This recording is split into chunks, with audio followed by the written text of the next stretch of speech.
அனைவருக்கும் வணக்கம். இன்னைக்கான ஆன்மீக பதிவில் நம்ம பார்க்க போகிற ரொம்ப முக்கியமான ஒரு பயனுள்ள ஆன்மீக தகவல் என்ன அப்படின்னு பார்த்தீங்கன்னா, ஜோதிடத்தின்படி வாஸ்து விதிகளை பின்பற்றுவது வீடு அப்படி இல்லைன்னா அலுவலகத்தில் நேர்மறை ஆற்றல்களை கொண்டு வரும் அப்படின்னு சொல்லப்பட்டிருக்கு. அதிலும் குறிப்பாக பச்சை கற்பூரத்தை நாம் பூஜையில் வைக்கும்போது என்ன மாதிரியான நேர்மறையான ஆற்றல் வெளிப்பட போகிறது? பச்சை கற்பூரத்தை நாம் பூஜை அறையில் வைத்தா பண கஷ்டம் நீங்குமா அப்படிங்கிற கேள்வியோடு இருக்குங்க. அது மட்டும் இல்லாமல் வாஸ்து சாஸ்திரம் இது குறிப்பாக என்ன சொல்ல வராங்க அப்படிங்கிறத பற்றியும், நாம் பச்சை கற்பூரத்தை பூஜை அறையில் வைத்தா நம்ம வீட்டில் இருக்கக்கூடிய பண கஷ்டம் நீங்குமா, வேறு ஏதேனும் நற்பலன்கள் நமக்கு கிடைக்க பெறுமா, அது எவ்வாறு நாம் பயன்படுத்தி நன்மைகளை பெற முடியும் அப்படிங்கிறத பற்றின முழு தகவலை பற்றி இன்னைக்கு வீடியோவில் தெரிஞ்சுக்க போகிறோம். ஸோ இந்த பதிவு உங்களுக்கு மிக பயனுள்ள விகிதத்தில் இருக்கும். வீடியோவை ஸ்கிப் பண்ணாமல் கடைசி வரைக்கும் பாருங்கள். வீடியோக்குள்ளே போகிறதுக்கு முன்னாடி இது வரைக்கும் நீங்கள் நம்ம சேனலை சப்ஸ்கிரைப் பண்ணல அப்படின்னா உடனே சப்ஸ்கிரைப் பண்ணிக்கோங்க. அப்படி பக்கத்தில் இருக்கக்கூடிய நோட்டிஃபிகேஷனுக்கான பெல் பட்டனையும் ப்ரெஸ் பண்ணிக்கோங்க. சரி நேர்களே, வாங்க வீடியோக்குள்ளே போகலாம். ஜோதிடத்தின்படி வாஸ்து விதிகளை பின்பற்றுவது வீடு அல்லது அலுவலகத்தில் நேர்மறை ஆற்றல்களை கொண்டு வரும் அப்படின்னு சொல்லப்பட்டிருக்குங்க. அதே போல் ஆன்மீக ரீதியாக பச்சை கற்பூரத்தின் வாசனைக்கு பெரிய ஈர்ப்பு சக்தியே இருக்குது அப்படின்னு சொல்லலாம். அந்த வகையில் தற்போது இந்த பச்சை கற்பூரத்தை பயன்படுத்துறதால கிடைக்கக்கூடிய பலன்களை பற்றி இப்போ நம்ம தெரிஞ்சுக்கலாம். 2 அப்படி இல்லைன்னா 4 துண்டு பச்சை கற்பூரத்தை பூஜை அறையில் வைத்து வழிபாடு செய்து வந்தோம் அப்படின்னா வீட்டில் எப்போவுமே மகிழ்ச்சி இருக்கும் அப்படின்னு வாஸ்து சாஸ்திரத்தில் சொல்லப்பட்டிருக்கு. பச்சை கற்பூரத்தின் வாசனை வீட்டில் மகாலட்சுமியின் அருளை ஏற்படுத்தும் தன்மையை கொண்டிருக்கு. அதனால் வீட்டில் நடைபெறக்கூடிய அனைத்து சுப நிகழ்ச்சிகளுக்கும் பச்சை கற்பூரம் இருக்க வேண்டும். பச்சை கற்பூரத்திற்கு பணத்தை ஈர்க்கக்கூடிய தன்மை அதிக அளவில் உள்ளதாக சொல்லப்படுதுங்க. ஒரு மஞ்சள் துணியில் பச்சை கற்பூரத்தை முடிச்சாக கட்டி குபேர மூலையில் வைத்து தூபம் காண்பித்து வழிபட்டு வந்தோம் அப்படின்னா வீட்டில் பணப்புழக்கம் நன்றாகவே இருக்கும் அப்படிங்கிறது நம்பிக்கை. பச்சை கற்பூரத்தின் வாசனையினாலும் அதன் மகிமையினாலும் வீட்டில் இருக்கக்கூடிய தீய சக்தியானது வீட்டை விட்டு வெளியேறிடுமா. அதனால் வீட்டில் எப்போதுமே பச்சை கற்பூரம் இருப்பது ரொம்ப நல்லது அப்படின்னு சொல்லுவாங்க. வீட்டில் நிம்மதி இல்லாமல் போக காரணமே வீட்டில் இருக்கக்கூடிய துர்சக்திகள் தான். தீய சக்தி, கண் திருஷ்டி, எதிர்மறை ஆற்றல் போன்றவை விலகுவதற்கு இந்த பச்சை கற்பூரம் பயன்பட்டு வந்துட்டுருக்கு. குல தெய்வத்தையும் நாம் விரும்பக்கூடிய இஷ்ட தெய்வங்களையும் மனதார வணங்கி நமக்கு வேண்டியவற்றை நினைத்து பிரார்த்தனை செய்து இந்த பச்சை கற்பூரத்தை டப்பாவில் போட்டு பூஜை அறையில் வைத்து விட வேண்டும். இப்படி செய்யறதுனால நம்மளுடைய வாழ்க்கையில் நல்லதொரு மாற்றம் ஏற்படும். பச்சை கற்பூரத்தை பூஜை அறையில் வைத்தா வீட்டில் பணக்கஷ்டம் இல்லாமல் இருக்கும் அப்படின்னும் சொல்லுவாங்க. அதே மாதிரி நல்ல வாசனை இருக்கக்கூடிய இடத்துல தான் லக்ஷ்மி தேவியும் குடியேறுவாங்க.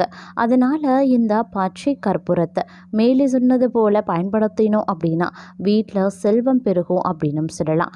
அது மட்டும் இல்லாமல் இந்த பச்சை கற்பூரத்தை நாம் பயன்படுத்துறதன் காரணமாக நமக்கு பார்த்தோம் அப்படின்னா என்னென்ன பலன்கள் கிடைக்கப்பெற போகிறது அப்படிங்கிறதும் தெரிஞ்சுக்கலாம். பச்சை கற்பூரத்திற்கு செல்வத்தை இருக்கக்கூடிய தன்மை அப்படிங்கிறது அதிக அளவிலேயே இருக்குங்க. அதனால் ஒரு மஞ்சள் துணியில் பச்சை கற்பூரத்தை முடிச்சாக கட்டி நாம்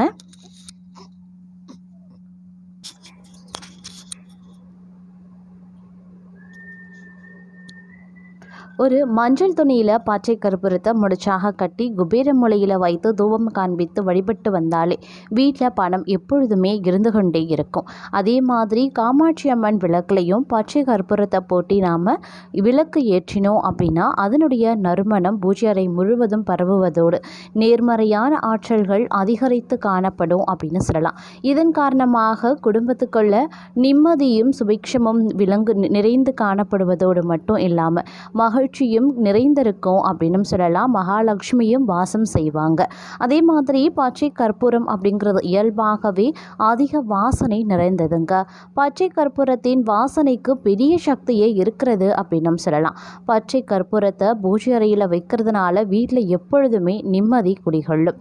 நமக்கு நிம்மதி இல்லாமல் போக காரணமே வீட்டில் இருக்கக்கூடிய துர்சக்திகள் அப்படின்னு சொல்லலாம். பச்சை கற்பூரத்தின் வாசனையினாலும் அதனுடைய மகிமையினாலும் பச்சை கற்பூரத்தில் இருக்கக்கூடிய நேர்மறையான ஆற்றலின் காரணமாகவும் வீட்டில் ஏதேனும் துர்சக்திகள் இருந்தால் அது வெளியேறிவிடும் அப்படின்னு சொல்லலாம். அதே மாதிரி பச்சை கற்பூரத்தினை பணம் இருக்கக்கூடிய இடத்துல வைக்கும்போது அங்கு வரக்கூடிய எதிர்மறையான வாசங்களையும் சக்திகளையும் அது தடுத்து நிறுத்தும் அப்படின்னு சொல்லலாம். அதே மாதிரி பச்சை கற்பூர துண்டை ஒரு பேப்பரில் வைத்து மடித்து தங்களது பர்ஸில் வைத்திருந்தீங்க அப்படின்னா பர்ஸில் பணம் குறையாது எப்போவுமே இருக்குங்க. தொழில் விருத்தியடைய, செல்வம் பெருக, பணம் புழங்கக்கூடிய இடமான பணப்பெட்டி அப்படி இல்லைனா பீரோ போன்ற இடங்களில் இந்த பச்சை கற்பூரத்தை ஒரு டப்பாவில் போட்டு வைக்கலாம். நம்மளுடைய வீட்டில் இருக்கக்கூடிய துர்சக்திகள், கெட்டு சக்திகள், கண் திருஷ்டி, எதிர்மறை ஆற்றல் இப்படி அனைத்துமே விலகி செல்வ செழிப்பான வாழ்க்கை அமையும். வாசனை மிகுந்த இடங்களில் மகாலட்சுமி குடிகொள்வா அப்படிங்கிறதுனால வீட்டில் எப்போவுமே பார்த்தீங்க அப்படின்னா மங்களம் நிறைந்து காணப்படும் அப்படின்னு நான் சொல்லணும். அதே மாதிரி பச்சை கற்பூரத்திற்கு பார்த்தோம் அப்படின்னா செல்வத்தை ஈர்க்கக்கூடிய மகிமை அதிக அளவிலேயே இருக்கிறது அப்படிங்கிறதுனால இந்த பண கஷ்டம் அப்படிங்கிறது ஒருபோதும் வீட்டில் ஏற்படாது. இந்த பச்சை கற்பூரம் தடுக்குங்க. அதே மாதிரி எவ்வளவு பெரிய பெரிய பண கஷ்டத்தை கூட சுலபமாக ஒரு நொடி பொழுதில் தீர்த்து வைக்கக்கூடிய வல்லமை கொண்டவர் அப்படின்னு சொன்னால் பெருமாள் அப்படின்னு சொல்லலாம். அவருடைய கடைக்கண் பார்வை நம் மீது விழுந்து விட்டாலே போதும், பொன் பொருள் சொத்து சுகம் அனைத்துமே நம்மை தேடி வந்துடும். எந்த ரூபத்தில் அதிர்ஷ்ட காற்று நமக்கு வீசியது அப்படின்னு நமக்கே தெரியாது. ஆனால் வறுமை பின்வாசல் பக்கம் சென்று இருக்கும். மகாலட்சுமி முன்வாசல் பக்கமாக வீட்டிற்குள்ளே வந்து கொண்டே இருப்பாங்க.